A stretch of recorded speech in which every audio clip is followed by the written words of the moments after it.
তদন্ত করার আগেই কিন্তু গ্রেপ্তার শুরু হয়ে আমাদের পুলিশ সদস্যদের যেখানেই পেয়ে পতনের দাবি তুলতে বলেন কয়েকজন সমন্বয়ককে কি।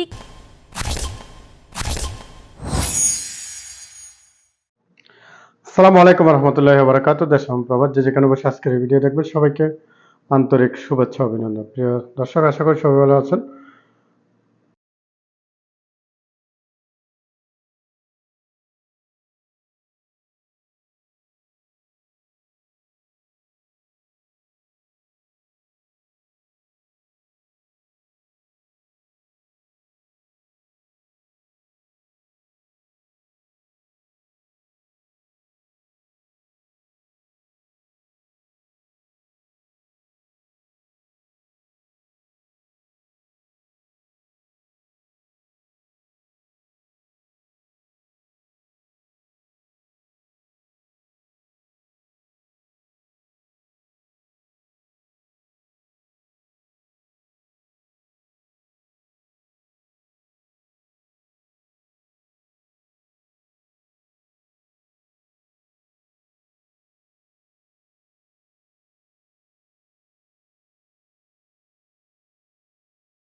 আপনারা দেখুন এবং সেই সাথে আপনাদের মন্তব্য জানান। ধন্যবাদ। তদন্ত করার আগেই কিন্তু গ্রেপ্তার শুরু হয়ে গেছে, তাও হোলসেল গ্রেপ্তার,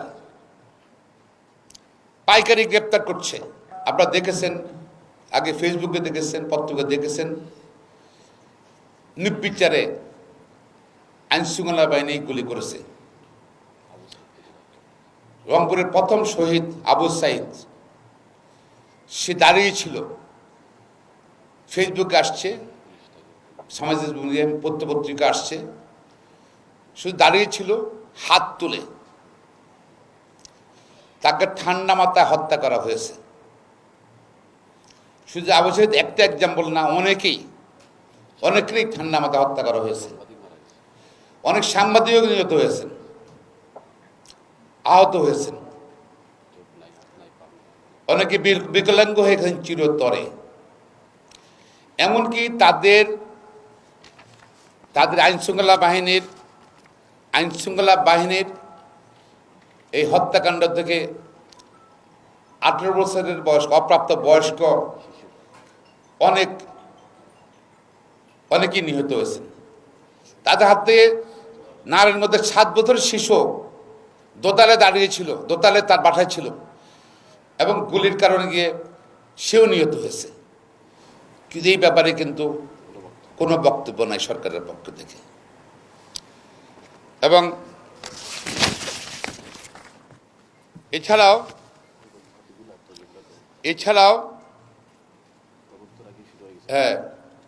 তদন্ত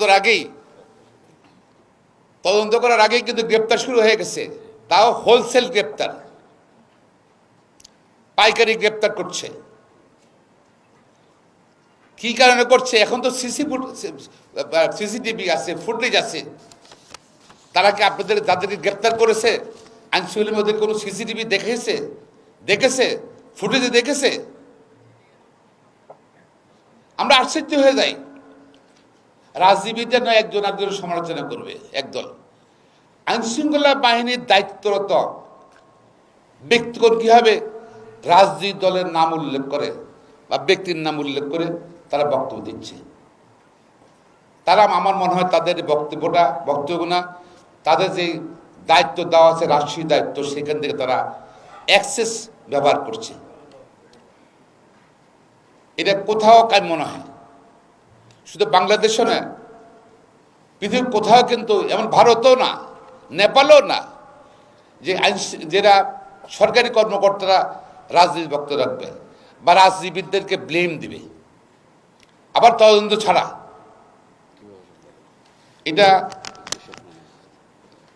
আমাদের বিশ্বাস, আমরা একটা সভ্য জাতি, যে আমরা একটা স্বাধীন রাষ্ট্রে আছি, বিশ্বাস করতে আমাদের কষ্ট হচ্ছে। আমাদের পুলিশ সদস্যদের যেখানেই পেয়েছে সেখানেই পিটিয়েছে এবং তারা ঘোষণা করেছে পুলিশকে মারতে পারলে 10,000। জামাত এবং বিএনপির ক্যাডাররা আমাদের 2 জন পুলিশ সদস্যকে শনির আখড়া ও রায়েরবাগ এলাকা কিভাবে নির্মমভাবে পিটিয়ে তারা হত্যা করেছে এবং যারা এই হত্যাকাণ্ডের নেতৃত্ব দিয়েছে, যারা হত্যাকাণ্ডটি সংগঠিত করেছে, তার অধিকাংশকে আমরা গ্রেপ্তার করেছি। তারা স্বীকারও করেছে তারা কিভাবে পিটিয়েছে। আসলে বাংলাদেশের মহান মুক্তিযুদ্ধের প্রথম প্রতিযুদ্ধ হচ্ছে বাংলাদেশ পুলিশ। আর এই পুলিশ সবসময় দুর্দিনে দুঃসময় সম্মুখযোদ্ধা হিসাবে সামনে এগিয়ে আসে। অতএব আপনারা লক্ষ্য করেছেন যে স্বাধীনতা বিরোধী অপশক্তি প্রথম টার্গেট ছিল পুলিশ। তার উদ্দেশ্যটা ছিল তারা বারবার তারা রাষ্ট্রীয় স্থাপনাগুলিতে 28 অক্টোবরের পরও দেখেছেন, তারা রাষ্ট্রীয় স্থাপনাগুলি বিশেষ করে প্রধান বিচারপতির বাসভবন শুরু করে আমাদের পুলিশ হাসপাতালে তারা হামলা করেছে, পুলিশকে পিটিয়ে হত্যা করেছে।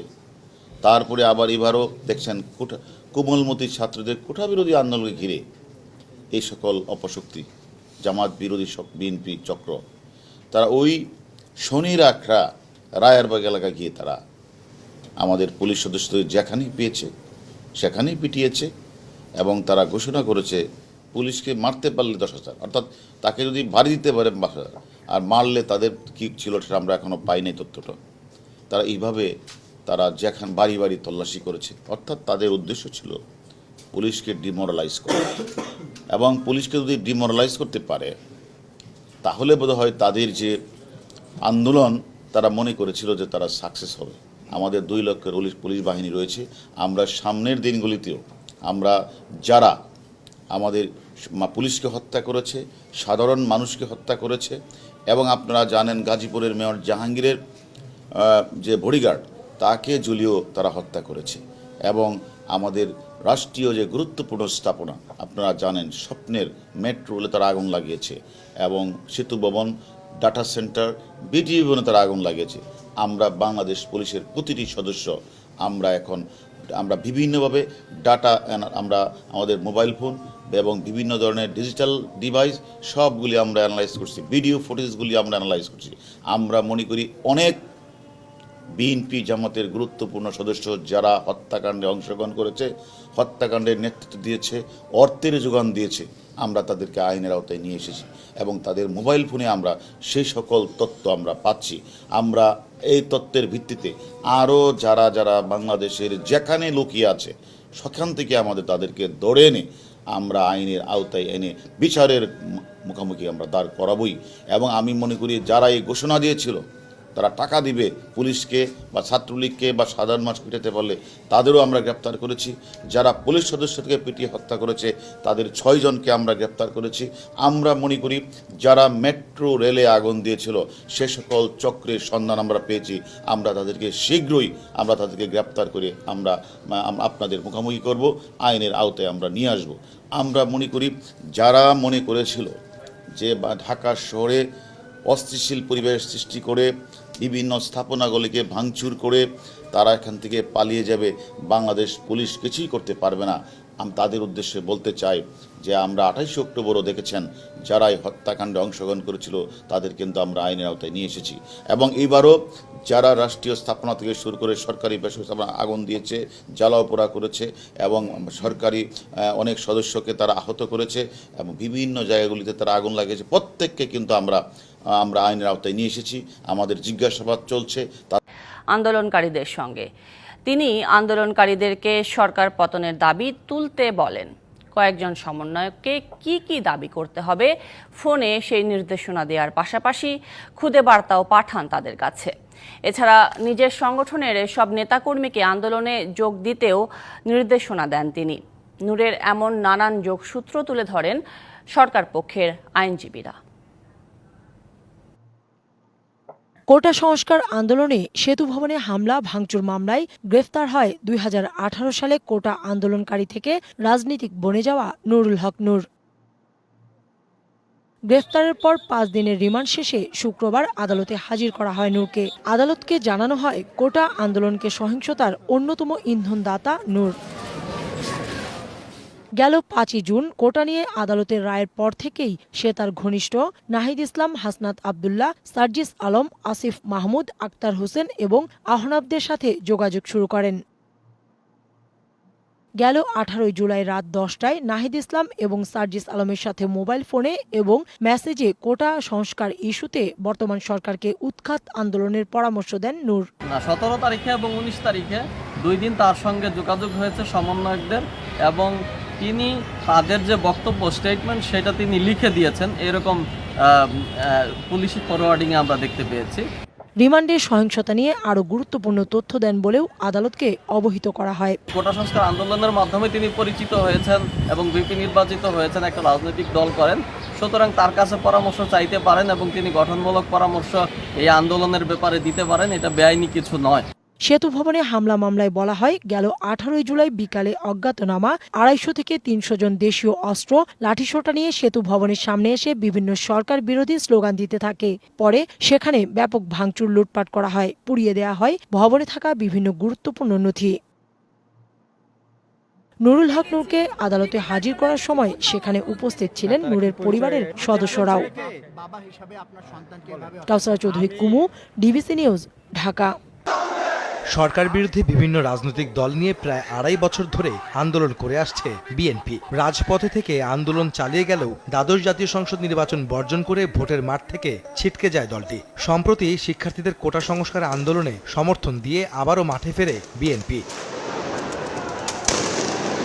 টানা কয়েকদিনের সহিংসতার সংঘর্ষে তোলপাড় সারা দেশ। ঠিক সেই মুহূর্তে শুক্রবার রাতে নতুন করে জামায়াতে ইসলামী সহ সবাইকে সরকার পতনে জাতীয় ঐক্য গড়ে তোলার ডাক দিল বিএনপি।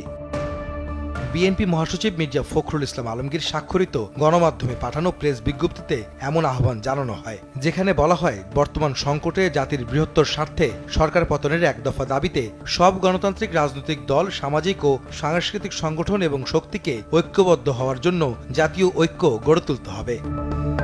বিএনপির নেতৃত্বাধীন যুগপৎ আন্দোলনের সব শরিক দল ও জোট ছাড়াও বাংলাদেশ জামায়াতে ইসলামী সহ অন্যান্য ধর্মভিত্তিক রাজনৈতিক দলগুলোকে জাতীয় ঐক্য গড়ে তোলার আহ্বান জানান মির্জা ফখরুল ইসলাম। নগদের কাছে সব গ্রাহকই প্রিয়, তাই তো সারা দেশে ক্যাশ আউট চার্জ সবচেয়ে কম। এ সময় তিনি যোগাযোগের প্রতিবন্ধকতার বিষয়টি তুলে ধরে যার যার অবস্থান থেকে জাতীয় ঐক্য নিশ্চিতে বিবৃতির মাধ্যমে সম্মতি প্রদানের আহ্বান জানান। শিগগিরই যৌথ বিবৃতি দেওয়ার কথা উল্লেখ করেন বিএনপি মহাসচিব। জাতীয় ঐক্যের ডাক, ঐতিহাসিক ঘোষণা ও দলিল দাবি করে জাতির মুক্তিতে এই ঐক্য ভূমিকা রাখবে বলেও মনে করে বিএনপি। আহমেদ সালেহিন, সময় সংবাদ। আইন শৃঙ্খলা পরিস্থিতির অবনতি হয়েছিল, এতে পরোক্ষ ক্ষতির মুখে পড়েছিল মোংলা, চট্টগ্রাম ও পায়রা বন্দর। সামরিক বাহিনী মাঠে নামার পর দেশের আইন শৃঙ্খলা পরিস্থিতি স্বাভাবিক হয়েছে, আমদানি রপ্তানি বাণিজ্য স্বাভাবিক হতে শুরু করেছে। মোংলা বন্দর কর্তৃপক্ষের chairman rear admiral Shahin Hasani ও খুলনা অঞ্চলের commander rear admiral Golam Sadek সহ নৌবাহিনীর ঊর্ধ্বতন কর্মকর্তারা উপস্থিত ছিলেন এ সময়।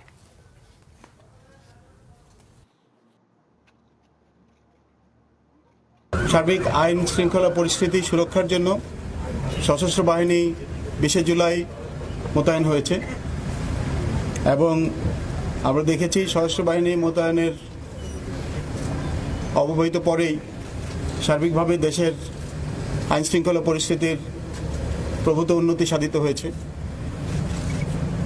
গতকাল থেকে আমাদের অফিস আদালত এবং অন্যান্য বাণিজ্যিক কার্যক্রম শুরু হয়ে গিয়েছে এবং আমার বিশ্বাস খুব শীঘ্রই আমরা আমাদের স্বাভাবিক জীবনযাত্রায় ফিরে যেতে পারবো ইনশাআল্লাহ।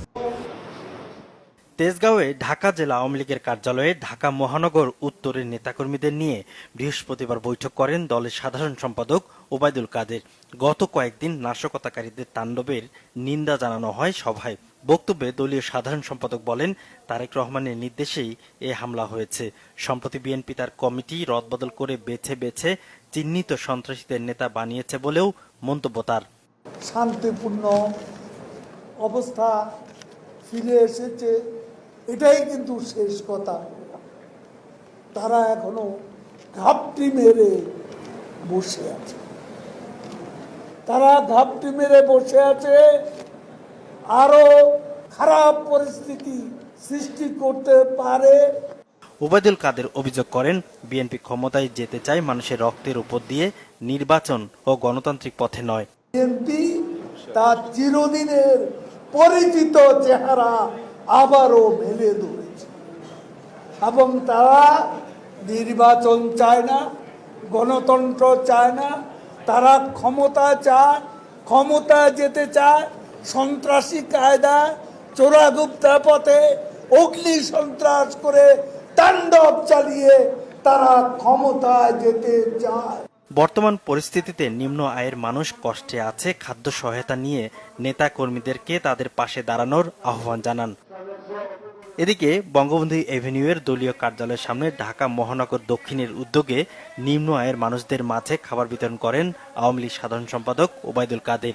এ সময় নেতাকর্মীদের সতর্ক করে পরিস্থিতি মোকাবেলায় প্রস্তুত থাকার নির্দেশ দেন। সময় আরো খারাপ হতে পারে। এখন যে অবস্থা রয়েছে, শত্রুরা কিন্তু আড়ালে আবডালে তারা কিন্তু আরো বড় প্রস্তুতি নিয়ে আক্রমণ করতে পারে।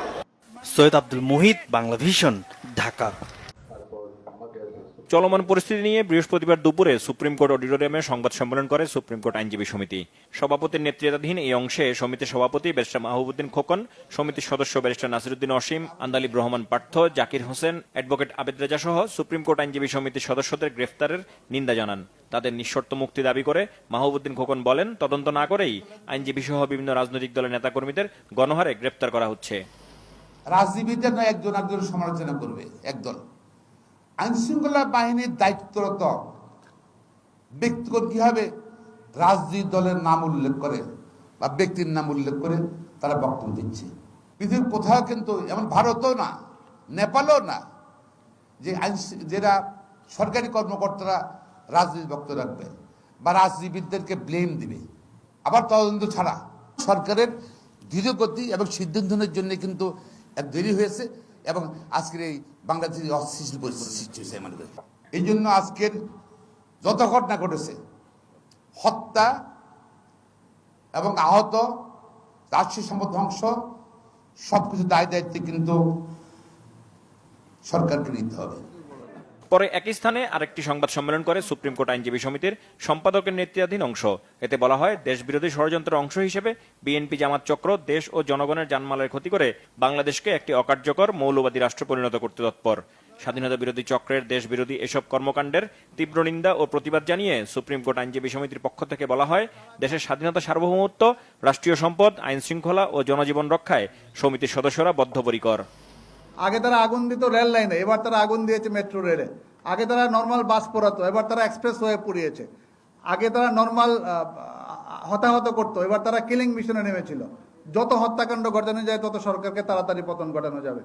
এবার তারা ডেটা সেন্টারে আগুন দিয়েছে, সেতু ভবনে আগুন দিয়েছে, বিটিভির মতো একটি সফিস্টিকেটেড কেপিআই স্থাপনাতে তারা অগ্নিসংযোগ করেছে এবং তারা বিভিন্ন স্থানে যে ধ্বংসযজ্ঞ চালিয়েছে, এই ধ্বংসযজ্ঞের কোনো তুলনা হয় না। যে বাংলাদেশে আইনের শাসন বিদ্যমান এবং আইনের শাসনে যেভাবে অ্যারেস্ট করতে হয় সেইভাবে অ্যারেস্ট করা হচ্ছে, এবং একদম ডাটা দেখে, ভিডিও ফুটেজ দেখে, এবং যারা এই সমস্ত হত্যাযজ্ঞ, এই সমস্ত ধ্বংসযজ্ঞ, এই সমস্ত অগ্নিকাণ্ডের সাথে জড়িত, আমরা বারের পক্ষ থেকে সবার বিচার দাবি করি। আহমেদ সরওয়ার, বাংলা ভিশন, ঢাকা। অপপ্রচারে বিভ্রান্ত না হবার পরামর্শ দেন প্রধানমন্ত্রী। তিনি বলেন, তার বক্তব্যকে ভুলভাবে ব্যাখ্যা করা হয়েছে। তিনি কাউকে রাজাকার বলেননি। সব মেনে নেয়ার পরও একটার পর একটা নতুন দাবি আনা হচ্ছিল। এই সুযোগেই তাণ্ডব চালানো হয় বলে মন্তব্য করেন প্রধানমন্ত্রী। 2013 সালে বিএনপি জামাতের আগুন সন্ত্রাসের চেয়েও এবারের নাশকতা ভয়াবহ বললেন প্রধানমন্ত্রী। বিশ্বে দেশের সুনাম নষ্ট করতে লন্ডনে বসে প্রবাসীদের উস্কে দেওয়া হচ্ছে বলে অভিযোগ করেন প্রধানমন্ত্রী শেখ হাসিনা। এলিভেটেড এক্সপ্রেসওয়ে, সেখানেও আগুন দিয়ে পোড়ালো। যে এক্সপ্রেসওয়ে দিয়ে এয়ারপোর্টে মাত্র 15-20 মিনিটের মধ্যে মানুষ পৌঁছাতো, 10 মিনিটের মধ্যে পৌঁছাতো, সেটাও বন্ধ। আবার সেই ট্রাফিক জ্যাম। আমি তাই দেশবাসীকেই বলবো, এই ঢাকাবাসীকেও বলবো, যে যাদের জন্য আজকে আপনাদের এই দুর্ভোগ, আমি তো করে দিয়েছিলাম, কিন্তু যারা এটা ধ্বংস করলো, আর যাদের জন্য এই দুর্ভোগ, যাদের জন্য আজকে বিদেশে বাংলাদেশের ভাবমূর্তি নষ্ট হচ্ছে, আমি তাদের বিচারের ভার এদেশের জনগণের উপরেই দিয়ে যাচ্ছি। আমি তাদের উপরে দিয়েছি যারা এদেশের মানুষের রুটি রুজির উপরে হাত দিয়েছে, রুটি রুজির পথ বন্ধ করে দিয়েছে। তাদের বিচার জনগণকেই করতে হবে, কারণ এদেশের জনগণই একমাত্র শক্তি। বিভ্রান্ত ছড়ায় কাউকে যেন কোনো রকম মিথ্যা অপপ্রচার চালিয়ে কাউকে যেন বিভ্রান্ত করতে না পারি। আসল সত্যটা জানুন, যারা এসবের সাথে জড়িত সারা বাংলাদেশের আনাচে গানাচে যে যেখানে আছে তাদের খুঁজে বের করুন, তাদের খুঁজে বের করুন এবং তাদের শাস্তির ব্যবস্থা করার জন্য সহযোগিতা করুন। আমি দেশবাসীর কাছে সেই আহ্বান জানাই। চেয়েছিলাম অধিকার হয়ে গেছি রাজাকার। আরে রাজাকার তো আমি তোমাদের করি নাই, তোমরা নিজেরা স্লোগান দিয়ে তোমাদেরকে রাজাকার করেছো। তোমরা স্লোগান দিয়েই তোমাদের পরিচয় দিয়েছো। তোমরা শুধু না, তোমরা রাজাকার, তোমার বাবা রাজাকার, এটা তো তোমরাই করেছো। একটা জিনিস আমি লক্ষ্য করলাম, ওই মুক্তিযোদ্ধা এবং মুক্তিযোদ্ধা পরিবার বা মুক্তিযোদ্ধার দিকেই যেন তাদের বেশি মানে একটা ক্ষোভ। আমার একটা কথা নিয়ে তারা কিছু কতদিন প্রতিবাদ করলো। কি কথা বলেছিলাম আমি? আমার কথাটাকে বিকৃত করা হয়েছিল। আমি বলেছিলাম মেধা মেধা মেধা, কোটা না মেধা। তো কোটা আমাদের নারীর কোটা, প্রতিবন্ধীদের কোটা, নৃগোষ্ঠীর কোটা, প্রত্যেক জেলার কোটা, মুক্তিযোদ্ধা পরিবারের কোটা, সেগুলো তো আমি বাতিলও করে দিয়েছিলাম। তারপরে কোটা না মেধা, মেধা না কোটা, কোটা মেধার মধ্যে এত তফাতের কি আছে? এখানে মেধাই তো হয়। প্রথমে প্রিলিমিনারিতে তাদেরকে পরীক্ষা নেওয়া হয়, এরপর লিখিত পরীক্ষা হয়। লিখিত পরীক্ষা পাশ করলে তখন তাদের ভাইবা নেওয়া হয়। ভাইবা নেওয়ার পরে তারপর যখন পদায়ন করা হয় তখন যারা মেধাবী তারাই পায়, আর অবশ্যই এই কোটাগুলি ভাগ করে দেওয়া হয়। তাহলে যারা পরীক্ষা দিয়ে মেধাবী তারাই তো পাচ্ছে। সেই সূত্রে আমি বলেছিলাম যে কি মেধাবী কি শুধু মানে মুক্তিযোদ্ধা পরিবারের সন্তান সন্ততিরা কি মেধাবী না? তাহলে মেধাবী কি শুধু ওই রাজাকারের ছেলে মেয়ে? এটা বলার সাথে সাথে তাদের স্লোগান, তাও কি বিকেল 4টায় আমি প্রেস কনফারেন্স করি, কয়েক ঘন্টা চলে যায়, হঠাৎ রাত্রেবেলা বোধহয় 11টা 11:30টার দিকে দেখলাম অনেক ছেলে মেয়ে বের হয়ে আসছে, মেয়েরা হল থেকে বের হয়ে আসছে। তাদের স্লোগানটা কি? যে তারা রাজাকার, তুমি কে আমি কে, রাজাকার রাজাকার, তোমার বাবা আমার বাবা, রাজাকার রাজাকার। তার মানে তারা নিজেদেরকেই রাজাকার হিসেবে পরিচয় দিল। আমি তো তাদের রাজাকার বলিনি। তারা নিজেরাই স্লোগান দিয়ে নিজেদেরকে রাজাকার হিসেবে পরিচিত করলো সকলের কাছে, এবং এটারই প্রতিবাদ প্রত্যেক শ্রেণী পেশার মানুষ কিন্তু করেছিল, সকলেই। হ্যাঁ, আমাদের ছাত্রলীগ থেকে শুরু করে, যুবলীগ থেকে শুরু করে অন্যান্য সংগঠন, প্রগতিশীল সংগঠন, সকলেই কিন্তু এর প্রতিবাদ করেছে। এমনকি কোনো সেকশনের মানুষ নাই যেটা প্রতিবাদ না করেছে। তখন তারা তাদের স্লোগান পরিবর্তন করলো। কি স্লোগান? চেয়েছিলাম অধিকার হয়ে গেছি রাজাকার। আরে রাজাকার তো আমি তোমাদের করি নাই, তোমরা নিজেরা স্লোগান দিয়ে তোমাদেরকে রাজাকার করেছো। তোমরা স্লোগান দিয়েই তোমাদের পরিচয় দিয়েছো। তোমরা শুধু না, তোমরা রাজাকার, তোমার বাবা রাজাকার, এটা তো তোমরাই করেছো। হাইকোর্টের শুনানি 7 আগস্ট ছিল, সেটা আমরা আমি নিজে আইনমন্ত্রী, আমাদের অ্যাটর্নি জেনারেল সকলের সঙ্গে বসে আমরা অনুরোধ করলাম উচ্চ আদালতে যেটাকে সামনে এগিয়ে নিয়ে আসা যায় কিনা। আনা হলো 21শে জুলাই, সেখানে বসা হলো। এই ছাত্রদেরও বলা হল যে তোমরা ওর সঙ্গে যুক্ত হও, তোমরা আপিল করো। আমি তো আপিল করেছি, তোমরা আপিল করো। তারা কিন্তু যুক্ত হলো, কিন্তু তারা আন্দোলন থামালো না। তারপর যখন রায় হয়ে গেল, তাতেও তারা উঠবে না। কেন? প্রজ্ঞাপন জারি করতে হবে, রাষ্ট্রপতিকে 24 ঘন্টার আলটিমেটাম, এখানে আলটিমেটাম, ওখানে আলটিমেটাম, আলটিমেটাম দেওয়া শুরু হলো।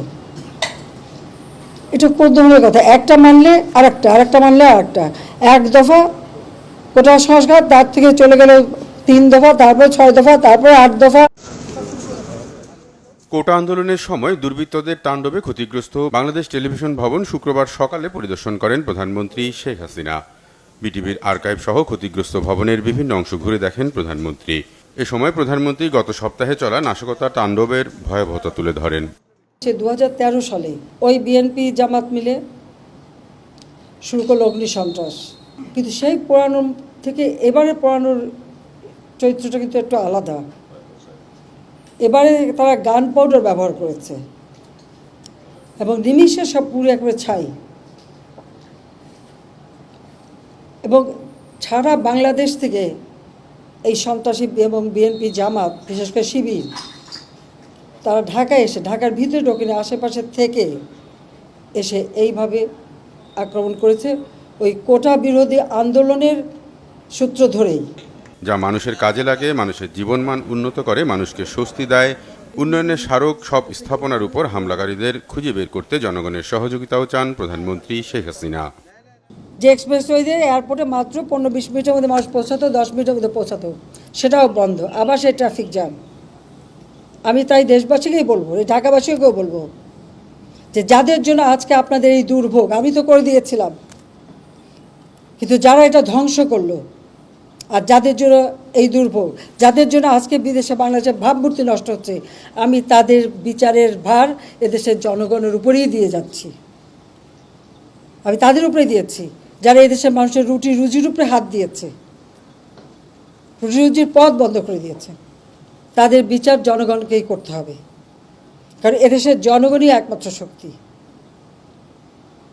বিভ্রান্ত ছড়ায় কেউ কাউকে যেন কোনো রকম মিথ্যা অপপ্রচার চালিয়ে কাউকে যেন বিভ্রান্ত করতে না পারি। আসল সত্যটা জানুন, যারা এসবের সাথে জড়িত সারা বাংলাদেশের আনাচে গানাচে যে যেখানে আছে তাদের খুঁজে বের করুন, তাদের খুঁজে বের করুন এবং তাদের শাস্তির ব্যবস্থা করার জন্য সহযোগিতা করুন। আমি দেশবাসীর কাছে সেই আহ্বান জানাই। এখনও বিশ্বব্যাপী প্রবাসীদের উস্কে দিয়ে দেশের ভাবমূর্তি নষ্টের চেষ্টা চলছে বলেও সবাইকে সতর্ক করেন তিনি। লন্ডন থেকে নির্দেশ যায় যেখানে যেখানে বাঙালি আছে সেখানে সেখানে আন্দোলন করতে হবে। আর এই আন্দোলন করতে যে তাদের অবস্থাটা কি, সারা পৃথিবী জুড়ে দেশটাকে একেবারে, এবং এখনও আরও অনেক জায়গায় টেলিফোন করে বলছে ওখানে আন্দোলন করো। এমন এমন দেশে আমাদের সেখানে ফোন করে আমাকে জানাচ্ছে, মেসেজ দিচ্ছে। তার মানে যেটা করার মানে কি, আমাদের দেশের ভাবমূর্তি শুধু নষ্ট না, যারা কোনো কাজ করে খাচ্ছে তাদের রুজি রোজগারও তো নষ্ট হয়ে যাবে। তো এখন এটা কিসের জন্য এই ধরনের আচরণ করা হচ্ছে, এটাই আমার প্রশ্ন। সাজাপ্রাপ্ত আসামি মুচলেখা দিয়ে দেশ ছেড়ে এখন দেশ ধ্বংস, আর জামাত আর শিবির এরা তো সবসময় স্বাধীনতা বিরোধী। তার বক্তব্যকে বিকৃত করে আন্দোলনকে কিভাবে উস্কে দেওয়া হয়েছিল সে ব্যাখ্যা উঠে আসে প্রধানমন্ত্রীর কথায়। এটা করতে হবে, আমরা করে দিয়েছি, পরে আবার ঘুরে যে সেটা না, আরও চাই। করতে করতে হ্যাঁ, কোটা তাদের যে দাবি ছিল তার থেকে অনেক বেশি আমরা দিয়ে দিয়েছি। কিন্তু একটা জিনিস আমি লক্ষ্য করলাম, ওই মুক্তিযোদ্ধা এবং মুক্তিযোদ্ধা পরিবার বা মুক্তিযোদ্ধার দিকেই যেন তাদের বেশি মানে একটা ক্ষোভ। আমার একটা কথা নিয়ে তারা কিছু কতদিন প্রতিবাদ করলো। কী কথা বলেছিলাম আমি? আমার কথাটাকে বিকৃত করা হয়েছিল। রুকুনুজ্জামান, বাংলা ভিশন। আর আমার বোধহয় আমি আসলে আমি কথা বলতে পারছি না, এটা দেখে পড়ে একটা জিনিসটা হলেন যেটা গড়ে তুলি অনেক কষ্ট করেই করতে হয়, দিন রাত অক্লান্ত পরিশ্রম করি। কার জন্য? আমার জন্য, তা তো দেশের মানুষের জন্য। সবসময় চেয়েছি এক একটা জিনিস এমনভাবে তৈরি হবে যেন শুধু দেশ না, দেশে বিদেশের কাছে যেন একটা দৃষ্টিনন্দন থাকে, এবং যেটা আমাদের দেশের আমরা যে উন্নতি করছি তার একটা সিম্বল হিসেবে ব্যবহার হবে। সেই জায়গাগুলি একে একে ধ্বংস করা হচ্ছে, শিক্ষা প্রতিষ্ঠান, শিক্ষা পরিবেশ নষ্ট করা হচ্ছে প্রতিটি ক্ষেত্রে। এতদিনে এত কষ্টের ফসল সব শেষ করে দিতে চাচ্ছে, এটি হচ্ছে সবচেয়ে বড় কষ্টের। আমি দেশবাসীর কাছে এর বিচার চাই আর তাদের সহযোগিতা চাই। আজকে এখানে এসে আমার সেই অতীতের স্মৃতিগুলো মনে পড়ে। আমি কতবার এখানে এসেছি, প্রত্যেক নির্বাচনের আগে এখানে ভাষণ দিতে এসেছি, এখানে নানা অনুষ্ঠানে এসেছি। আজকে যে ধ্বংসযজ্ঞ দেখলাম, যে কতদিন এটা আবার পুনরায় প্রতিষ্ঠা করা যাবে জানি না।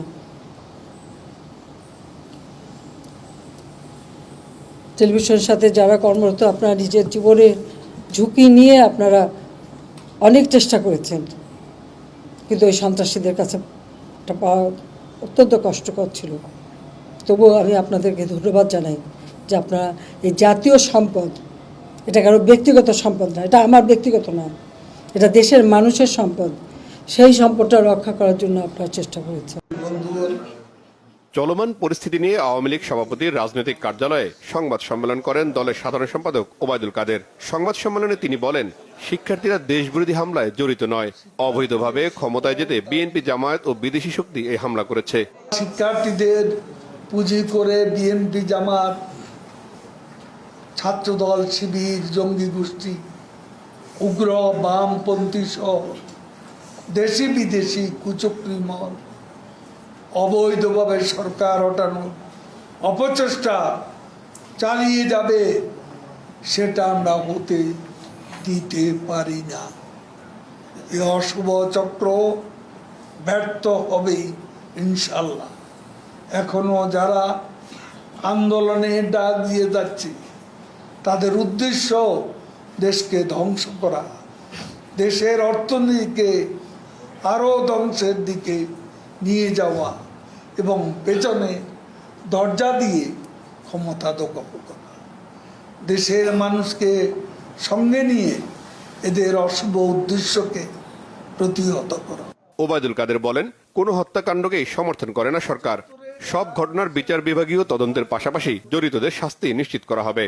আন্দোলনকে পুঁজি করে দেশি বিদেশি চক্র যে তাণ্ডব চালিয়েছে, তা কোনো সভ্য মানুষ মেনে নিতে পারে না।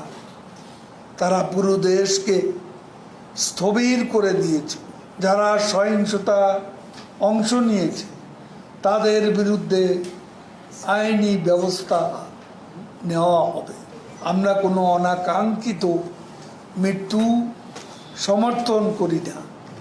প্রতিটি বিচার বিভাগীয় হত্যার বিচার বিভাগীয় তদন্ত হবে। স্বাধীনতা বিরোধী শক্তি দেশের বিরুদ্ধে ষড়যন্ত্র অব্যাহত রেখেছে দাবি করে তা মোকাবেলায় দেশবাসীকে ঐক্যবদ্ধ থাকার আহ্বান জানান আওয়ামী লীগ সাধারণ সম্পাদক। চোরাগুপ্তা হামলা চালাতে নিজেদের প্রস্তুত করছে বলে আমাদের কাছে খবর আছে। রিশান নাসরুল্লাহ, বাংলা ভিশন। রাজনৈতিক দল নির্দেশ দিতে পারে না জানিয়ে তিনি বলেন, বিএনপি একটি সন্ত্রাসী দল।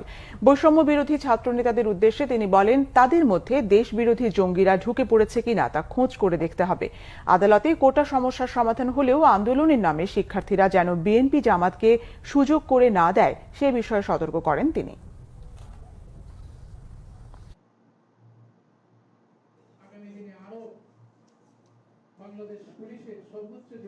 যারা পিটিয়ে মানুষ হত্যা করে ঝুলিয়ে রেখেছে প্রত্যেকের বিচার হবে। যারা মেট্রো রেলে আগুন দিয়েছে, ভিডিও ফুটেজ আছে, প্রত্যেকের বিচার হবে। পিটিভিতে আমি নিজে ফুটেজ দেখে এসেছি, কারা আগুন ধরাচ্ছে, কারা কি করেছে, প্রত্যেকের বিচার হবে। আমরা এটি করতে, শিক্ষার্থীদের আন্দোলনে ছাত্রদল, শিবির, উগ্র জঙ্গি গোষ্ঠী, তাদের সুইসাইড স্কোয়াড অনুপ্রবেশ করে ঢাকা সহ সারা দেশে ৭১-এ পাকিস্তানি কায়দায় তাণ্ডব চালিয়েছে। আন্দোলনের নামে শিক্ষার্থীদের হত্যা করে সরকারের উপর দায় চাপাতে হয়েছে। এসব হামলাও সহিংসতার ভিডিও ফুটেজ বিশ্লেষণ করে সহজে বোঝা যাচ্ছে এসব সহিংসতায় কোনো সাধারণ শিক্ষার্থী অংশ নেয়নি, বরং এটা প্রমাণিত ছাত্রদল, শিবির, জঙ্গি সংগঠনের সশস্ত্র ক্যাডাররা দেশের বিভিন্ন জায়গা থেকে ঢাকা ও আশপাশে জড়ো হয়ে এই নারকীয় নজিরবিহীন তাণ্ডব চালিয়েছে এবং তাদের উদ্দেশ্যই ছিল রাজনৈতিকহীন স্বার্থ বাস্তবায়িত করে শেখ হাসিনা সরকারকে ক্ষমতা থেকে হটানো। আন্দোলনকে পুঁজি করে দেশি বিদেশি চক্র যে তাণ্ডব চালিয়েছে তা কোনো সভ্য মানুষ মেনে নিতে পারে না। তারা পুরো দেশকে স্থবির করে দিয়েছে কয়েকদিন।